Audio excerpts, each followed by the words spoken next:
ومن يضلله فلا هادي له ونشهد أن لا إله إلا الله وحده لا شريك له ونشهد أن سيدنا ومولانا محمد وعلى آله وأصحابه وأزواجه وبناته وبارك وسلم.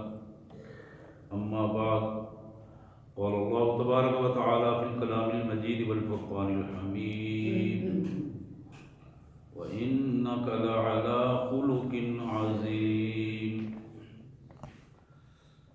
قال الله تبارك وتعالى في مقامه الآخر: لقد كان لكم في رسول الله أسوة حسنة. آمنت بالله صدق الله العظيم. اللهم صل على سيدنا ومولانا محمد وعلى آل سيدنا ومولانا محمد كما صليت على إبراهيم وعلى آل إبراهيم إنك حميد مجيد. اللهم صل على جميع الأنبياء والمرسلين وعلى الملائكة المقربين وعلى سائر الصحابة والتابعين وعلى عباد اللہ الصالحین. اللہ کی پاک کلام قرآن مجید میں سورہ قلم کی ایک چھوٹی سی آیہ مبارکہ اور سورہ احزاب کی ایک آیہ مبارکہ کا چھوٹا سا ٹکڑا میں نے تلاوت کیا ہے. ان دونوں آیات کا مفہوم سب سے پہلے اور پھر اس کے پس منظر میں انشاءاللہ اللہ کے پیارے حبیب نبی رحمت سید المرسلین جناب خاتم النبیین صلی اللہ علیہ وسلم کے احادیث مبارکہ کے پس منظر میں مختصر سی گفتگو. سورہ قلم کی آیت میں اللہ فرماتے ہیں: وَإِنَّكَ لَعَلَىٰ خُلُقٍ عَظِيمٍ. میرے رسول، ہم نے تمہیں سب سے بہترین عادات پر پیدا کیا ہے. کائنات میں جو سب سے اچھی عادات ہو سکتی تھی وہ عادات ہم نے تمہیں عطا کیے ہیں. زندگی میں زندگی گزارنے کا جو اخلاق ہے، سب سے بہترین اخلاق ہم نے وہ تمہارا بنایا ہے. اسی طرح سورہ نور کی جو آیہ مبارکہ ہے، اس میں جہاں نبی رحمت صلی اللہ علیہ وسلم کی اپنی سیرت کے حوالے سے بات ہوئی، وہاں آپ کی سیرت کو ہمیں نمونہ بنانے کے لیے لقد کان لکم فی رسول اللہ اسوۃ حسنہ. محمد کریم صلی اللہ علیہ وسلم کے اسوہ حسنہ میں تمہارے لیے ایک کامل نمونہ ہے، ایک بہترین نمونہ ہے. تم اس کو دیکھ کر اپنی زندگی بنا سکتے ہو. پچھلے خطبات میں میں نے عرض کیا تھا کہ ہم سیرت کے حوالے سے چند خطبات جو ہیں وہ مسلسل انشاءاللہ اس کے حوالے سے آئیں گے، جبکہ پچھلے 2 خطبات اس حوالے سے گزر چکے تھے. آج کی ہماری گفتگو جو ہے نبی رحمت صلی اللہ علیہ وسلم کی عادات مبارکہ سے ہے. آپ کا اخلاق مبارک کیا تھا، عادات کیا تھی، رہنا سہنا کیسا تھا. وہ زندگی جسے ہمارے لیے نمونہ کہا گیا ہے، ہم کیسے اس زندگی کو اپنی زندگی کے ساتھ جب ہم کمپیریٹیولی دیکھتے ہیں، تقابلی جائزہ لیتے ہیں، تو پھر ہمیں کیا احساس ہوتا ہے کہ ہم کہاں کھڑے ہیں اور ہمارے آقا صلی اللہ علیہ وسلم کی مبارک سیرت ہمیں کیا کہتی ہے. تو یہ وہ کیفیت ہے کہ جس کو اللہ کے پیارے رسول صلی اللہ علیہ وسلم کی سیرت مطہرہ کے آئینے میں ہم اپنی سیرت بھی دیکھ سکتے ہیں، اپنی شکل دیکھ سکتے ہیں، صورت دیکھ سکتے ہیں. ہمیں اس کا بخوبی اندازہ ہو جائے گا کہ ہمارا محمد کریم صلی اللہ علیہ وسلم سے تعلق کتنا ہے. آپ کے امتی ہونے کے اعتبار سے ہمارا کتنا تعلق آپ سے ہے. ہمارے رویے کیا ہیں، ہمارا اخلاق کیا ہے، بولنے کا انداز کیا ہے، اٹھنے بیٹھنے کا انداز کیا ہے، گھر کی زندگی کیا ہے، بازار کی زندگی کیا ہے. ہمیں خوشی ہو تو پھر کیا کیفیت ہوتی ہے، اور ہم اگر کسی غمی کی کیفیت میں ہو تو پھر ہمارے جذبات کیسے ہوتے ہیں. حضرات، یہ وہ بنیادی پہلو ہے جسے اللہ کے پیارے رسول صلی اللہ علیہ وسلم کی احادیث مطہرہ کے حوالے سے اگر ہم دیکھیں گے تو انشاءاللہ اس میں ایک بڑے خوبصورت ایسا نمونہ نظر آئے گا کہ ہمیں دل چاہے گا کہ ہم واقعی محمد کریم صلی اللہ علیہ وسلم کی مبارک سیرت کے حوالے سے اپنے آپ کو اس طرح بنانے کی کوشش کریں، اور یہی طریقہ صحابہ کرام کا بھی تھا۔ ایک بڑی معروف حدیث مبارک جو بخاری کی اور مسلم کی حدیث ہے، جناب انس بن مالک رضی اللہ تعالیٰ عنہ، انس بن مالک کہتے ہیں کہ خدمت النبی صلی اللہ علیہ وسلم 10 سنین، میں نے محمد کریم صلی اللہ علیہ وسلم کے ساتھ 10 سال اس حیثیت میں گزارے ہیں کہ آپ کی خدمت کی ہے، رات دن خدمت کی ہے، اور اس میں نے آپ کی جلوت خلوت، آپ کے اکیلے کی زندگی، باہر کی زندگی ساری میرے سامنے دی۔ ایک تو یہ تھا کہ جناب انس خود بچے تھے، عمر چھوٹی تھی، آنا جانا ہر جگہ پہ موجود تھا، کوئی چیز بظاہر چھپی ہوئی ان سے نہیں تھی۔ تو کہتے ہیں فما قال نبی صلی اللہ علیہ وسلم اف، فما قال لی اف، کبھی نبی صلی اللہ علیہ وسلم نے میرے کسی کام پہ افسوس کا اظہار نہیں کیا۔ خادم تھے، والدہ لائی تھی حضور صلی اللہ علیہ وسلم کے پاس، عرض کیا اللہ کے رسول صلی اللہ علیہ وسلم میرا یہ بیٹا آپ کی خدمت کرے گا، میں چاہتی ہوں کہ یہ آپ کی خدمت میں رہے۔ حضور صلی اللہ علیہ وسلم نے اس کی خدمت کو قبول فرمایا۔ تو جناب انس نے اس پس منظر میں وقت گزارا۔ تو عرض کرتے ہیں کہ نبی رحمت صلی اللہ علیہ وسلم نے ما قال لی اف، کبھی ایسا نہیں ہوا کہ آپ نے میرے کسی کام پر افسوس کا اظہار کرتے ہوئے ٹھنڈا سانس بھرا ہو یا کہو یہ کیا کر دیا۔ یہ کم از کم یہ بات ہے، یہ بندہ کہہ دے کیا ہو گیا، یہ تم نے کیا کر دیا۔ کبھی اللہ کے رسول صلی اللہ علیہ وسلم نے ایسا نہیں فرمایا۔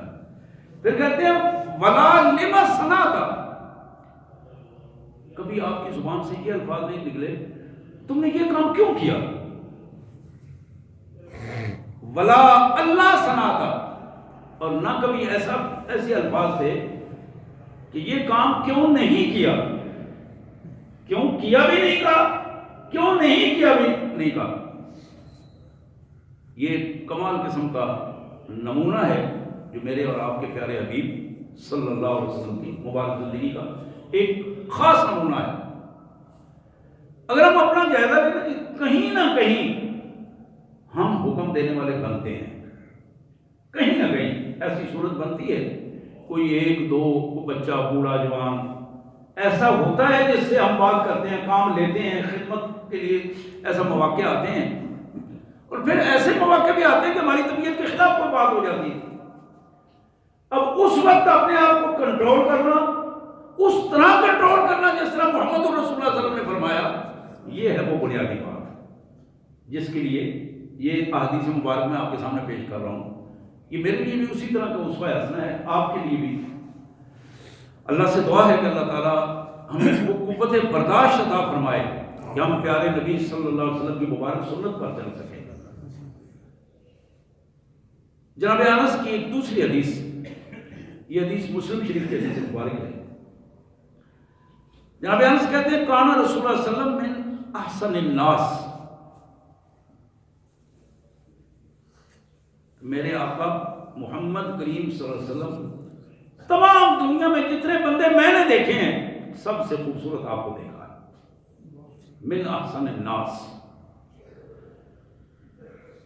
خدمت کرنے والوں کی باتیں اگر آج کہیں چھپ کے ہم سنیں نا جی، ملازم ہو رہا ہمارا تو اکیلا نہیں رہ رہا ہو، کسی سے گپ شپ لگا رہا ہو، ہم سن رہے ہوں تو بڑے تلخ تبصرے ہوتے ہیں، بڑا تلخ تبصرہ ہوتا ہے۔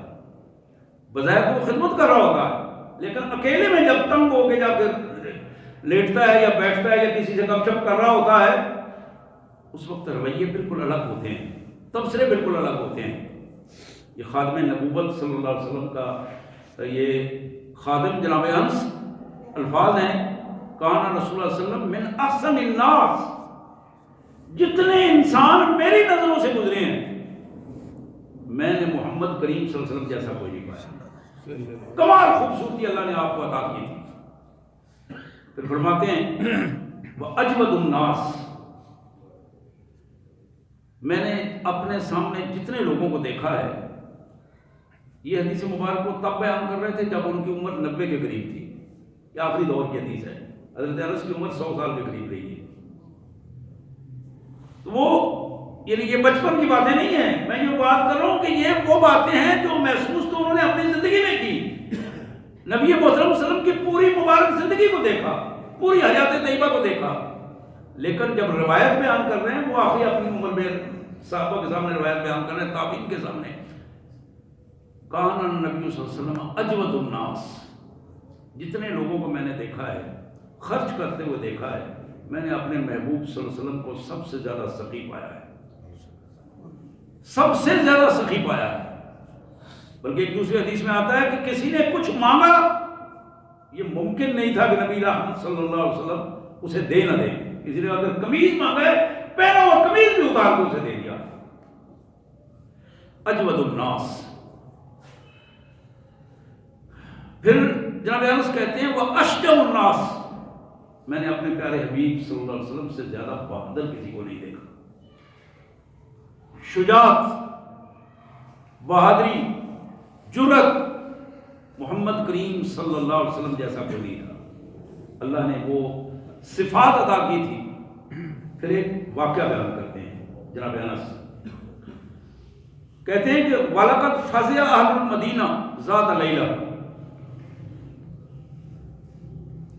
ایک رات مدینہ طیبہ میں ایک بڑی ڈراؤنی قسم کی آواز آئی، فَانْطَلَقَ النَّاسُ قِبَلَ الصَّوْتِ، لوگ دوڑے اس طرف جس طرف سے وہ آواز آ رہی تھی۔ فَاسْتَقْبَلَهُ النَّبِيُّ صلی اللہ علیہ وسلم، جب وہ لوگ دوڑ کے اس طرف جا رہے تھے، آگے نبی صلی اللہ علیہ وسلم گھوڑے پہ سوار وہاں ان کو ملے، آپ ادھر سے واپس آ رہے تھے۔ لوگ مدینہ طیبہ کے جا رہے تھے، خطرے کی جگہ دیکھیں کیا ہو گیا ہے، لیکن نبی رحمت قائد انسانیت صلی اللہ علیہ وسلم وہاں سے تشریف لا رہے ہیں۔ قد سبق الناس الى الصوت وهو يقول لم تروا لم تروا، میرے آقا وہاں سے تشریف لا رہے ہیں اور وہیں سوار ہوتے ہوئے جب لوگوں کو دیکھا تو فرمایا گھبرانے کی ضرورت نہیں، کوئی پریشانی نہیں، لم تراؤ، نہ گھبراؤ، کوئی پریشانی نہیں، آپ اپنے آرام سے جا کے اپنے گھروں میں ریسٹ کرو۔ لم تراؤ وہ علی فرس ابی طلحہ، یہ جناب ابو طلحہ کے گھوڑے پر سوار تھے، عرن ما علیہ سرخ، اس گھوڑے کی پیٹھ ننگی تھی، اس پر کوئی کپڑا، کوئی زین یا کوئی چیز نہیں تھی، یعنی جو یہ آواز سنی فوراً گھوڑے پہ سوار ہوئے اسی حالت میں اور تیزی کے ساتھ نکل گئے اور پورے علاقے کا چکر لگایا۔ چکر لگا کے واپس جب لوگ جا رہے تھے، آپ واپس آ کے لوگوں کو تسلی دے رہے تھے، گھبرانے کی ضرورت نہیں، آپ اپنے اپنے گھروں میں ٹھہرے۔ وفی عنقہ سیف، اور ننگی تلوار آپ کے گلے میں لٹک رہی تھی، یعنی اپنا اسلحہ لے کے گئے تھے، سواری پہ گئے، اسلحہ لے کے گئے اور چند لمحوں میں پورا چکر لگا کے پوری جرأت مندی کے ساتھ۔ یہ ہے کسی ریاست کا بادشاہ، اور یہ ہے کسی فوج کا کمانڈر، اور یہ ہے میرے اللہ کا نبی صلی اللہ علیہ وآلہ وسلم۔ اور حضور فرماتے ہیں لوگوں نے جب دیکھا بڑے حیران ہوئے، تو آپ فرماتے ہیں قد وجدتہ بحرا، ابو طلحہ کا گھوڑا تو ایسے سمندر کی لہروں کی طرح چل رہا تھا، یعنی میں نے چند لمحوں میں یہ سارا چکر لگا رہا ہے، بڑا خوبصورت گھوڑا اور اس نے بڑی بہترین سواری مہیا کی مجھے۔ سبحان اللہ وبحمدہ، سبحان اللہ العظیم وبحمدہ، نستغفر اللہ۔ یہ مسلم شریف کی حدیث ہے، ام المومنین سیدہ عائشہ صدیقہ صلی اللہ علیہ، مومنین کی ماں، حرم رسول، فرماتی ہے ما ضرب رسول اللہ صلی اللہ علیہ وسلم شیئا قط بیدہ، میں نے جتنی زندگی رسول اللہ صلی اللہ علیہ وسلم کو دیکھی ہے، میں نے نہیں دیکھا کہ حضور صلی اللہ علیہ وسلم نے اپنے دستے مبارک کے ساتھ کسی کو مارا ہو، یعنی ہلکا سا چٹاک بھی لگایا ہو، میں نے نہیں دیکھا۔ کہ محمد کریم صلی اللہ علیہ وسلم نے کسی کو اپنے ہاتھ سے مارا ہو، ایسا نہیں ہوا. ولا امراتن ولا خادمن، نہ کسی عورت کو نہ کسی غلام کو، خادم کو، نہ الا ان یجاہدوا فی سبیل اللہ. ہاں جب آپ جہاد کے لیے میدان جہاد میں ہوتے تھے تو پھر آپ سب سے زیادہ باطل کو، گردنوں کو کاٹنے والے سب سے زیادہ آپ ہوتے تھے. جب اللہ کے دشمنوں کے سامنے آتے تو پھر محمد کریم صلی اللہ علیہ وسلم اشجع الناس تھے. یہاں میں وہ دوسری حدیث بھی بیان کر دوں کہ جناب علی کرم اللہ وجہہ کا قول ہے، شیر خدا اسد اللہ جناب علی کرم اللہ وجہہ اکثر کہا کرتے تھے کہ جب جنگ کا میدان گرم ہوتا تھا، جنگ کا میدان گرم ہوتا تھا، لوگ کٹ رہے ہوتے تھے، خدا کی قسم ہم محمد رسول اللہ کا شیلٹر لے کر وہاں جہاد کیا کرتے تھے. یہ الفاظ ہیں جناب علی کرم اللہ وجہہ کے کہ آپ کے دائیں بائیں شیلٹر لے کر حضور صلی اللہ علیہ وسلم کا سہارا لے کر بعض اوقات ہم حملہ کیا کرتے تھے. تو سیدہ فرماتی ہیں وما نیل منہ شیء قط فینتقم من صاحبہ، کبھی ایسا نہیں ہوا کہ محمد کریم صلی اللہ علیہ وسلم کو کسی سے دکھ پہنچا ہو اور آپ نے اس کا بدلہ لیا ہو.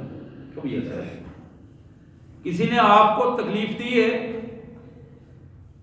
اور پھر آپ نے اس تکلیف کا اس سے بدلہ لیا ہے. الا ان ينتهك شيء من اللہ فینتقم محارم اللہ فینتقم للہ. ہاں البتہ اگر کسی شخص نے اللہ کی کسی حرام کی ہوئی چیز کو حلال کیا، اللہ کی شان میں گستاخی کی، تو پھر محمد کریم صلی اللہ علیہ وسلم سب سے پہلے اس سے بدلہ لینے والے ہوتے تھے. اپنی ذات کے لیے آپ نے کبھی کسی سے بدلہ نہیں لیا. بڑے سے بڑے معاملے میں بھی اسے معاف کر دیا ہے، بڑے سے بڑے معاملے میں بھی معاف فرما دیا ہے. اس سے کیا بڑی بات ہے. اسی باب میں ایک حدیث تھی، یہی جناب انس کہتے ہیں کہ ہم جا رہے تھے، ایک بدوی آیا اور اس نے رسول اللہ صلی اللہ علیہ وسلم کے گلے میں چادر ڈال کے اس کو بل دینا شروع کیے اور ساتھ اونچی اونچی بول رہا تھا کہ محمد اللہ نے جو تمہیں دیا ہے وہ مجھے بھی دو. اب یہ الفاظ کہہ رہا تھا، بل دے رہا تھا، یہاں تک کہ حضور صلی اللہ علیہ وسلم کے گلے میں ان بلوں کے نشان بھی محسوس ہوئے. حضور صلی اللہ علیہ وسلم نے اس بدوی کی طرف دیکھا، مسکرائے اور آپ نے فرمایا، صحابہ کو فرمایا کہ اس کو بیت المال سے کچھ اونٹ دو. یعنی رویے کا جو فرق ہے نا، رویے کا فرق قیادت میں اور عام آدمی میں بڑا نظر آتا ہے. آپ کی قیادت پوری امت مسلمہ کے لیے قیادت ہے اور یہی اصل قیادت ہے. یہاں ہماری ماں یہی بات ارشاد فرما رہی ہے. حضرات اسی طرح آپ کی مبارک سیرت کا ایک دوسرا پہلو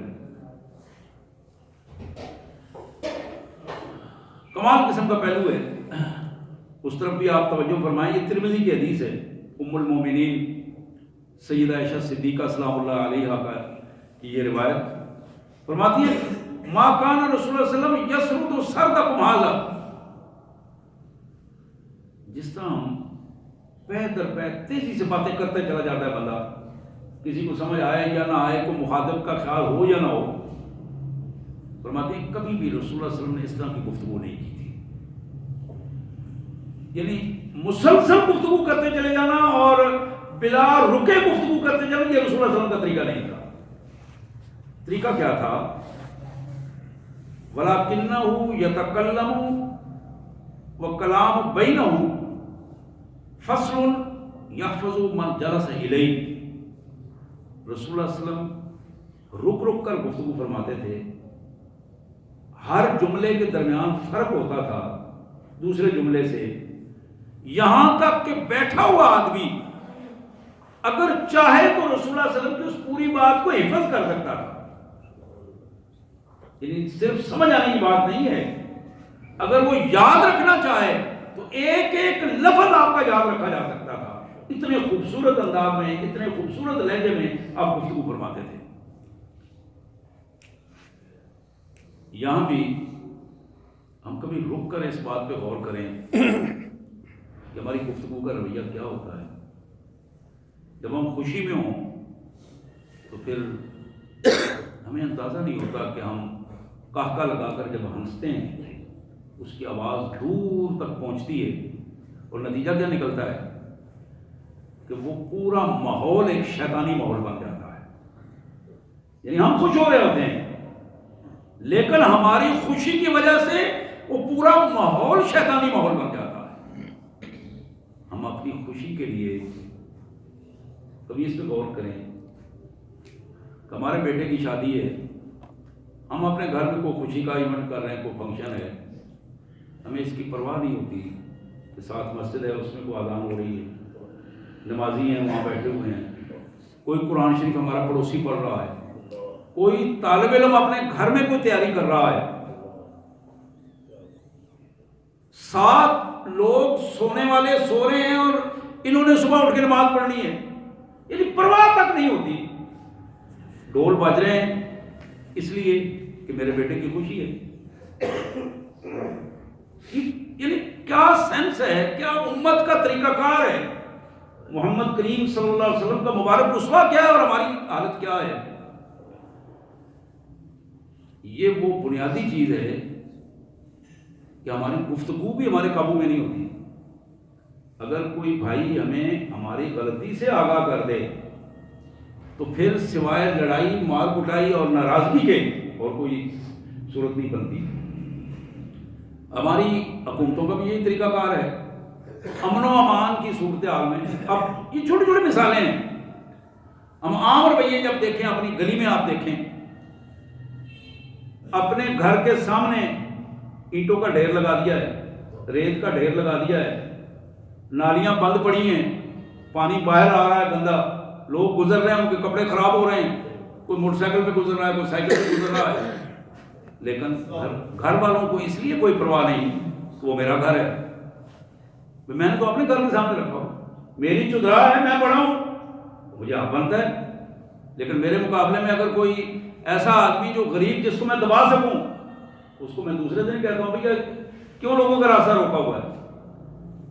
یہ وہ ذلت اور رسوائی کا پہلو ہے جو قوموں کو اس زندگی میں ذلت اور رسوائی کا راستہ دکھاتی ہیں، اور بہرحال آخرت تو آخرت ہے، وہاں تو سوائے انصاف کے اور عملی انصاف کے اور کوئی چیز ہمیں نظر نہیں آئے گی.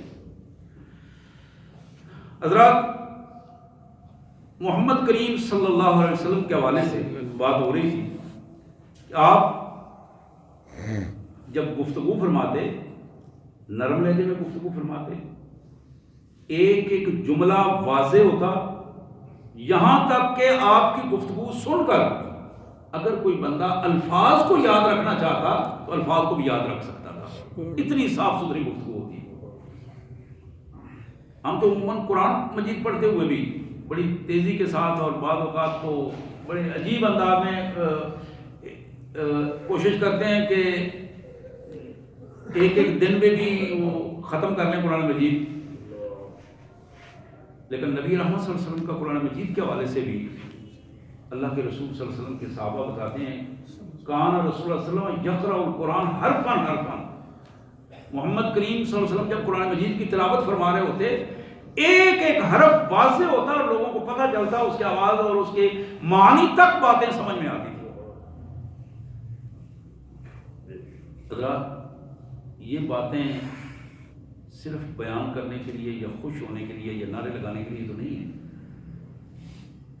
آپ تو ہماری اصلاح کے لیے تشریف لائے تھے. ہم تو آپ کی امت ہیں. اگر ہمارے رویے آپ کی مبارک زندگی کے مطابق نہیں ڈلیں گے تو ہم کس کے مطابق یہ کام کریں گے؟ کس کے لیے یہ سب کچھ کریں گے؟ اگر ہمارا اٹھنا بیٹھنا، بول چال، کھانا پینا، سونا جاگنا، ہمارا رویہ، گلی محلے میں ہمارے اخلاق اگر درست نہیں ہوں گے آپ اندازہ کریں کہ کون ہے جو ہمارے اخلاق درست کرے گا. سب سے بڑی بات جس مسلمان سے بھی پوچھیں گے وہ کہے گا کہ مجھے محمد رسول اللہ صلی اللہ علیہ وسلم سے محبت ہے. اس لیے کہ اس کا ایمان کا تقاضا یہ ہے کہ حضور سے محبت کرے. اگر وہ حضور صلی اللہ علیہ وسلم کی ذات مبارک سے محبت کا دعویٰ نہیں کرتا تو اس کا ایمان ہی قابل قبول نہیں ہے. لیکن محبت اس وقت جھوٹی ہو جاتی ہے جب اللہ کے رسول صلی اللہ علیہ وسلم کی سیرت کے مطابق نہ ہو.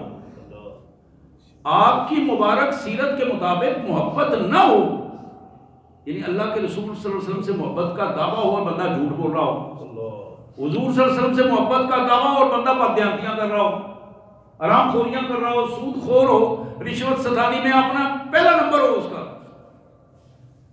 بے حیائی میں اسے کوئی پرواہ نہ ہو اور کہے کہ مجھے اللہ کے رسول صلی اللہ علیہ وسلم کی محبت ہے. آپ کو یاد ہے کہ میں نے حدیث مبارک پہلے بھی کئی دفعہ یہ حدیث سنائی کہ میں پھر دوہرا دوں یہ حدیث مبارک. صحابہ کہتے ہیں، یہ مشکات کی حدیث ہے، بڑی معروف حدیث ہے. عبد الرحمن بن ابی قرات رضی اللہ تعالیٰ عنہ راوی ہیں اس کے، فرماتے ہیں کہ توضا یومن، رسول اللہ صلی اللہ علیہ وسلم، نبی رحمت صلی اللہ علیہ وسلم نے ایک دن وضو فرمایا. کان اصحابہ یتمسحون بوضوء، صحابہ کرام آپ کے وضو کے پانی کو لے کر اپنے جسم پہ ملنے لگے. حضور صلی اللہ علیہ وسلم نے فرمایا ما یحملکم علی ھذا، یہ تم آج یہ جو کام کر رہے ہو یہ کیوں کر رہے ہو؟ کس چیز نے تمہیں اس پر آمادہ کیا ہے؟ اس کا محرک کیا ہے؟ تو انہوں نے عرض کیا حب اللہ و رسول، آقا یہ اللہ کی محبت ہے اور آپ کی محبت ہے، اور کوئی وجہ نہیں. یہ تو محبت رسول ہے، اللہ سے محبت ہے، آپ اللہ کے رسول ہیں، اس لیے ہمارا دل کیا ہم نے آپ کے وضو کا پانی اپنے جسم پہ پاکیزہ پانی. آپ نے فرمایا اچھا، اس کا مطلب ہے تم محبت رسول حاصل کرنا چاہتے ہو، تم اللہ کی محبت چاہتے ہو. آؤ میں تمہیں بتاؤں، من سرہ ان یحب اللہ ورسولہ او ان یحبہ اللہ ورسولہ، جو شخص یہ لطف لینا چاہے، یہ خوشی حاصل کرنا چاہے کہ وہ اللہ اور اس کے رسول سے محبت کر رہا ہے، یہ بہت بڑی خوشی کی بات ہے، بہت بڑی خوشی کی بات ہے. زبانی دعوے نہیں، ہماری سب سے بڑی کمزوری یہ ہے کہ ہم باتیں کرتے ہیں لیکن عملی زندگی میں ہم بہت دور نکل جاتے ہیں. نبی رحمت صلی اللہ علیہ وسلم نے فرمایا کہ جو یہ خوشی حاصل کرنا چاہے کہ اللہ اور اس کا رسول ان کی محبت اسے حاصل ہو جائے، فرمایا یا پھر اس سے بڑی خوشی کہ اللہ اس سے محبت کرے، اللہ کا رسول اس سے اپنا محبوب سمجھے، فرمایا اسے 3 کام کرنے چاہیے. فَلْيَصْدُقْ حَدِيثَهُ إِذَا حَدَّثَ، پہلی بات یہ ہے کہ جب بولے سچ بولے، یعنی اگر وہ جھوٹ بولتا ہے تو محمد رسول اللہ سے محبت کرنے والا نہیں ہے. فَلْيَصْدُقْ حَدِيثَهُ إِذَا حَدَّثَ، وہ جو مرضی کرتا رہے، اپنے پیسے لگا دے، زندگی لگا دے، زبان سے نعرے لگائے، جو مرضی کرے، لیکن وہ اللہ کے رسول سے محبت کرنے والا نہیں ہے، وہ جھوٹا انسان ہے. حضور صلی اللہ علیہ وسلم سے جھوٹے انسان کا تعلق نہیں ہو سکتا. آپ نہ جھوٹے تھے نہ جھوٹ کو پسند فرماتے تھے. اور پھر نبی رحمت صلی اللہ علیہ وسلم نے فرمایا جو بندہ اللہ اور اس کے رسول سے محبت کرنا چاہتا ہے، یہ خوشی لینا چاہے، آپ نے فرمایا وَلْيُؤَدِّ الزَّيْتُمِنَا إِذَا خَانَ وَلْيُؤَدِّ الزَّيْتُمِنَا، اس کو چاہیے کہ جب اسے کسی چیز کا ذمہ دار بنایا جائے اس ذمہ داری کو پورے طریقے سے وہ ادا کرے، دیانتداری سے ادا کرے. پیسے کا ذمہ دار ہے تو اس میں بددیانتی نہ کرے، وقت کا ذمہ دار ہے اس میں بددیانتی نہ کرے، رشتے کا ذمہ دار ہے تو رشتہ داری میں بددیانتی نہ کرے، تعلق کا ذمہ دار ہے تعلق میں بددیانتی نہ کرے، نماز کی ذمہ داری قبول کی ہے تو نماز میں بددیانتی نہ کرے، اسکول کالج یونیورسٹی پڑھانے کی ذمہ داری قبول کی ہے تو اس میں بددیانتی نہ کرے، دکانداری کر رہا ہے تو اس میں بددیانتی نہ کرے.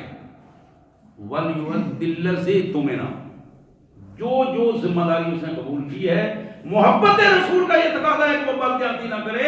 اگر وہ بددیانت ہوتا تو وہ اللہ کے رسول سے محبت کرنے والا نہیں ہے، وہ بددیانت ہے، وہ محبت کرنے والا. اس نے تو رسول اللہ صلی اللہ علیہ وسلم کے حکم کے پرکھٹے اڑا دیے، وہ تو بڑا ظالم انسان ہے، حضور سے محبت کا دعویٰ بھی کرے اور بددیانتی بھی کرے. اور پھر فرمایا وَلْيُحْسِنْ جَارَهُ إِذَا جَاوَرَ.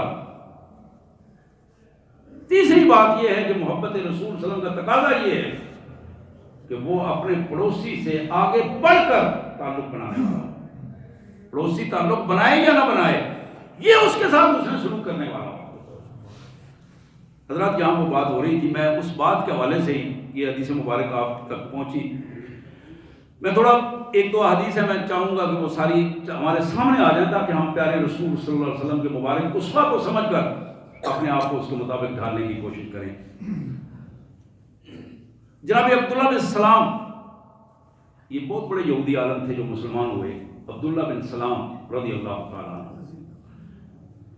کہتے ہیں کہ کان رسول اللہ صلی اللہ علیہ وسلم اذا جلس یتحدث یکسر و یرفع طرفۃ الی السماء.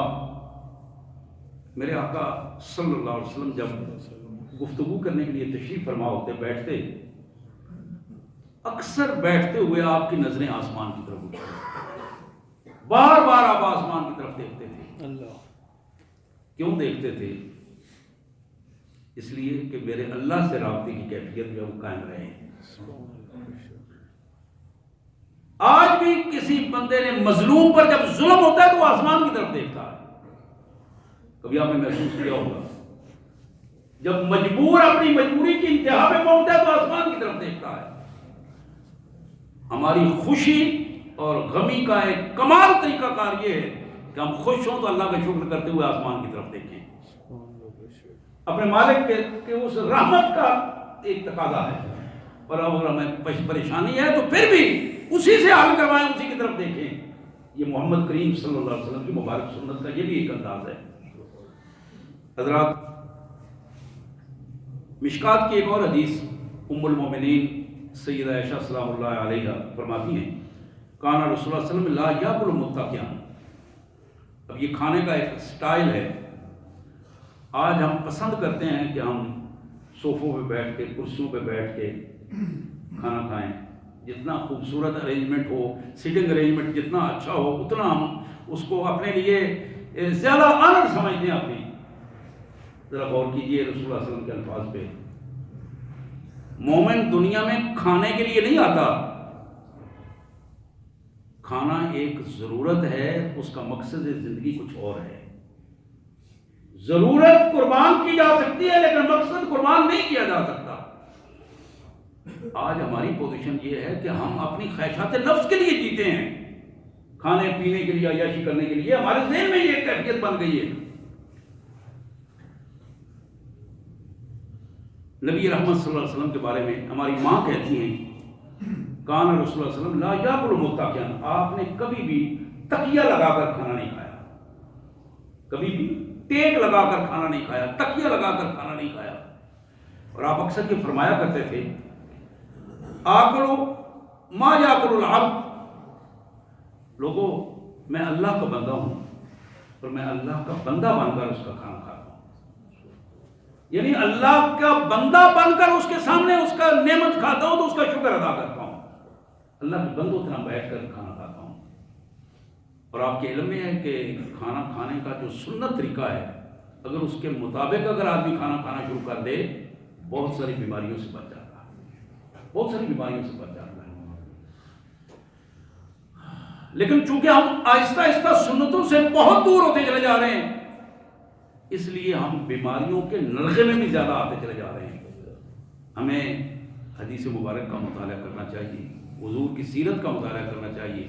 یقین کریں آپ جتنا سیرت اور سنت کے قریب ہوتے چلے جائیں گے، اتنا زیادہ بیماریوں پہ آپ قابو پاتے چلے جائیں گے، اتنا زیادہ بیماریوں سے آپ دور ہوتے چلے جائیں گے. تو ہماری ماں فرماتی ہیں، رسول اللہ صلی اللہ علیہ وسلم فرماتے تھے وَأَجْلِسُ كَمَا يَجْلِسُ الْعَبْدُ. میں تو بیٹھتا بھی اسی طرح ہوں جس طرح ایک غلام بیٹھتا ہے، اللہ کا بندہ بیٹھتا ہے. میں تو اللہ کا بندہ ہوں اور اس کے حضور ہر وقت اس پوزیشن میں ہوں، اٹھنا بیٹھنا کھانا پینا، کہ میں ثابت کروں کہ میں اپنے مالک کا غلام ہوں، میں اپنے مالک کا بندہ ہوں. یہ جو اللہ کی بندگی کا اظہار ہے، اس میں کبر نہیں ہوتا، تکبر نہیں ہوتا، بڑائی نہیں ہوتی.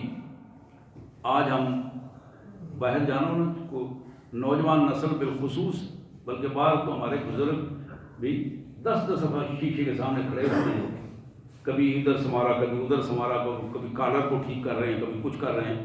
نتیجہ کیا ہے کہ ایک اندر ایک کبر کی کیفیت پیدا ہوتی ہے.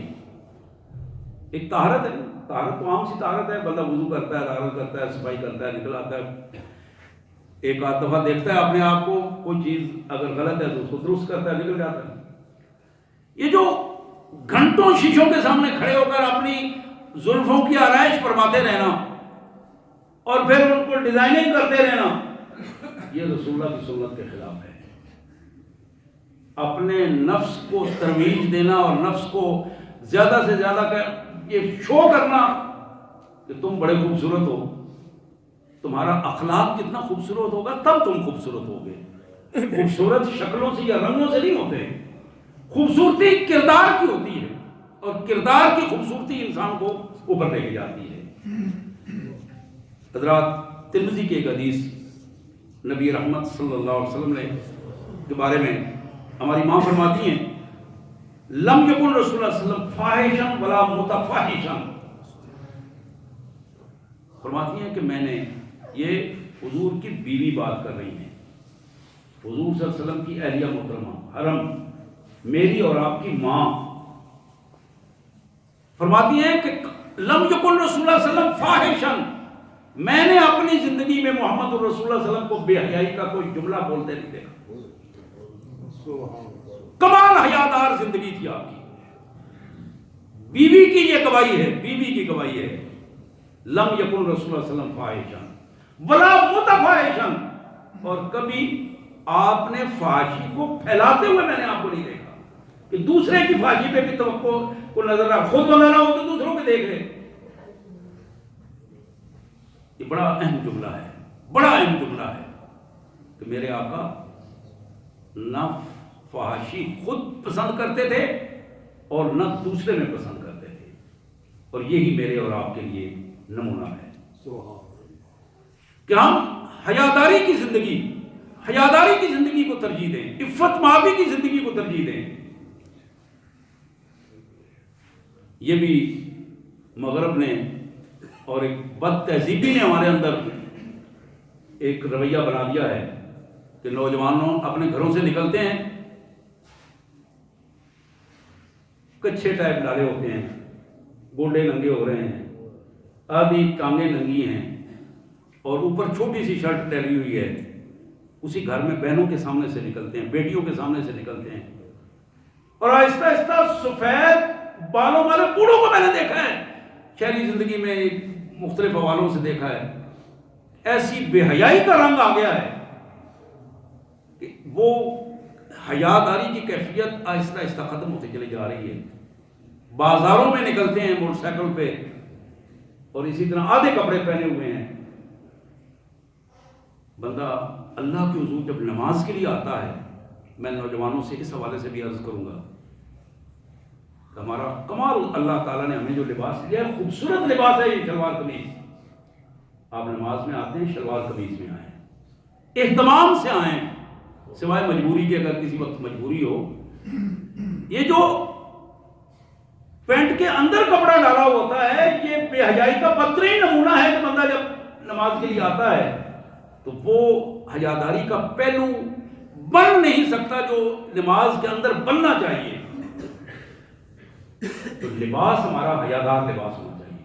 جہاں ضرورت ہے، مجبوری ہے، ضرور اس لباس کو آپ نے، یعنی اس میں حرام نہیں ہے، جرم نہیں ہے، لیکن جتنا زیادہ متواضع ہو کر آپ اللہ کے حضور آئیں گے، جتنا زیادہ حیادار بن کے آپ اللہ کے حضور آئیں گے، آپ دیکھیں گے اتنا زیادہ آپ کے اندر وہ کیفیت پیدا ہوگی. تو میرے پیارے رسول صلی اللہ علیہ وسلم نے فرمایا بلا صحاب فی الاسواق، آپ اسی طرح زیادہ تر بازاروں میں اٹھنا بیٹھنا چلانا اونچی کہہ کے لگانے باتیں کرنی یہ آپ کے عادات میں شامل نہیں تھا. ہم ریسٹ کرنے کے لیے گھروں سے باہر نکل آتے ہیں، چوکوں میں بیٹھ جاتے ہیں، جہاں سے گزرنے والے پریشان ہوتے ہیں ہمارے رویوں سے، ہمیں اس کا ادراک نہیں ہوتا.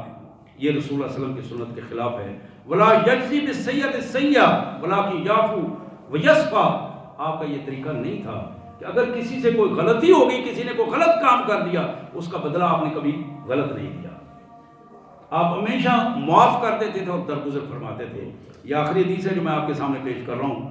میرے آقا صلی اللہ علیہ وسلم کے بارے میں فرمایا گیا انہ کان یعود المریض.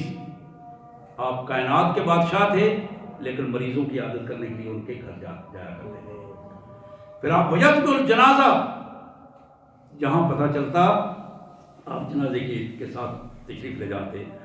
ویجیب دعوت المملوک، کسی کمزور سے کمزور معاشرے کے فرد نے بھی آپ کو جب دعوت دی ہے تو آپ نے اس کی دعوت کو قبول کیا ہے اور اسے عزت دی ہے. وَيَرْكُبُ الْحِمَارَ، اگر نارمل کوئی سواری ہے اس پہ بھی سوار ہو گئے ہیں. کبھی یہ نہیں کہا کہ میں نے یہاں سوار ہوں یا میرے لیے کوئی اسپیشل اتنے سی سی کی آئے گاڑی تو پھر میں سوار ہوں گا ورنہ میری شان کے خلاف ہے. یکسب النعل، بعض اوقات اپنے جوتے خود ہی سیدھے کر لیتے تھے، جوتے کو ٹانکا بھی خود لگا لیتے تھے. وَيُخِيطُ الثَّوْبَ، اپنے کپڑے کو ٹانکے بعض اوقات خود لگا لیتے تھے. وَيَعْمَلُ فِي بَيْتِهِ كَمَا يَعْمَلُ أَحَدُكُمْ فِي بَيْتِهِ، اپنے گھر میں جس طرح عام آدمی آ کے کام کرتا تھا اس طرح محمد رسول اللہ صلی اللہ علیہ وسلم اپنے گھر والوں کا ہاتھ بٹاتے تھے. حضرات، حضور کی اہلیہ محترمہ ہماری ماں فرماتی ہیں وکالت کان بشر من البشر، جس طرح عام انسان اپنے گھروں میں ایک عام زندگی گزارتے تھے، میرے نبی نے کبھی اپنے گھر میں اپنے آپ کو خاص کر کے نہیں رکھا بلکہ عمومی انداز میں اس معاشرے میں اپنی زندگی عمومی انداز میں اپنے گھر والوں کے ساتھ اس قسم کا رویہ ہوتا تھا. وہ یحلی صوبہ، کبھی کبھی اپنے کپڑے خود صاف فرما لیتے تھے. وہ یحلی شاتا، بکری کا دودھ خود دو لیتے تھے. وہ یخدم النفس، اور اپنی خدمت کے لیے کبھی آپ نے دوسرے کو تکلیف نہیں دی، اپنے کام چھوٹے موٹے خود ہی کر لیا کرتے تھے. حضرات، یہ نمونہ ہے جو تھوڑی سی میں نے ہلکا سا آئینہ جو حدیث کے حوالے سے تھا وہ آپ کو پیش کیا ہے. کوشش کریں، اللہ سے وعدہ کریں. حضور کی محبت کا یہ تقاضا ہے. میں بھی اللہ سے وعدہ کرتا ہوں، آپ بھی وعدہ کریں.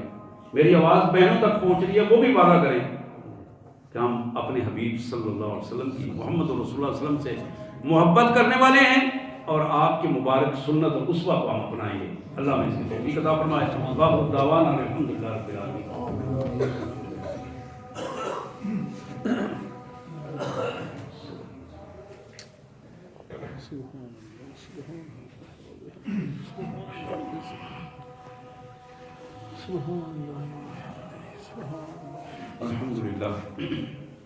الحمدللہ رب العالمین والصلاة والسلام علی سید الامین. اما بعد